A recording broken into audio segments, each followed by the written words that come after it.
प्रिय छात्र एवं छात्राएं, आज हम कायिक परिवर्धन के दूसरे विधि कृत्रिम परिवर्धन के विषय में जानेंगे। कृत्रिम परिवर्धन का मतलब यह होता है कि जब मानव विधि के द्वारा कोई एक नए पौधे का जन्म दिया जाता है, तो उसे हम कृत्रिम परिवर्धन कहते हैं। अर्थात मनुष्य द्वारा तैयार किए गए पौधे को हम क्या है, कृत्रिम परिवर्धन कहते हैं। अब यह कृत्रिम परिवर्धन की विधियां होती हैं। तो कृत्रिम परिवर्धन की मुख्यतः 3 विधियां हैं: कलम लगाना, लेयरिंग, दाब लगाना और रोपण। तो अब हम एक एक के विषय में जानेंगे। अब हम जानेंगे कि कलम लगाना, कटिंग विधि क्या होता है।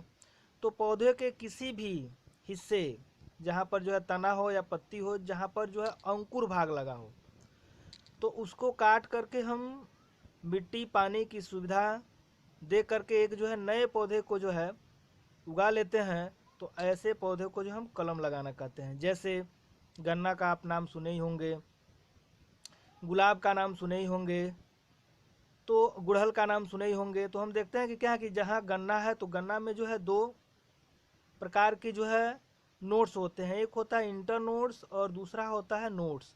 तो जहाँ पर नोट्स होता है वहाँ पर ही उसका अंकुर भाग होता है, अर्थात हम जिसको आँख के नाम से जानते हैं कि यह गन्ना का आँख वाला भाग है। अब वही वाला भाग, वही वाला हिस्सा हम क्या है, काट करके मिट्टी में दबा देते हैं, और दबाने के बाद हम यह देखते हैं कि यह एक नए पौधे को जन्म दे दिया। तो इस विधि को हम क्या कहते हैं, कलम लगाना विधि।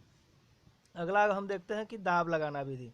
तो दाब लगाना क्या है कि इसमें जनक पौधों की शाखाओं को मिट्टी में क्या करते हैं कि मिट्टी से दाब देते हैं, और दाबने के बाद जब उसकी जड़ें मिट्टी में वृद्धि कर करके एक नए पौधे को जन्म दे देती है। तो इसे हम दाब लगाना कहते हैं। जैसे अब क्या है कि समझ सकते हैं, दाब लगाने में कई विधियां होती हैं। 5 विधियां हैं। टीला विधि होता है, शीर्ष दाब होता है, सर्पिल दाब होता है, सतत दाब होता है, गुट्टी दाब होता है। तो अब यह पांचों विधियों को हम अगले क्लास में जानेंगे। आज के लिए बस इतना ही।